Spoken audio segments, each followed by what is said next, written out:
होइन र दिदी, आज हाम्रो स्कुलको पिकनिक होइन र भने। हो नि, तिमी जान्नौ र? म त रेडी भइसकेँ।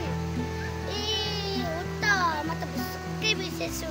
ल त्यसो भए सँगै जाऊँ न त। जाऊँ न त। ए आज हाम्रो स्कुलको पिकनिक है? दिदी र मैले ध्यान त। यो नक्कलहरू के गर्दैछ यहाँ? आज हाम्रो स्कुलको पिकनिक भन्ने थाहा छैन। हामी त रेडी भइदिएको। तिमीहरू जान्नौ? ए साँच्चै आज हाम्रो स्कुलको पिकनिक हो त? हामी त भुसुक्कै बिर्सेको। हामीले त कहाँ भएर सल्लाह गरेर बसेको, ठ्याक्क तिम्रो आइपुग्यौ। हो त नि हो, आज त हाम्रो स्कुलको पिकनिक हो र सँगै जाउँ हामी।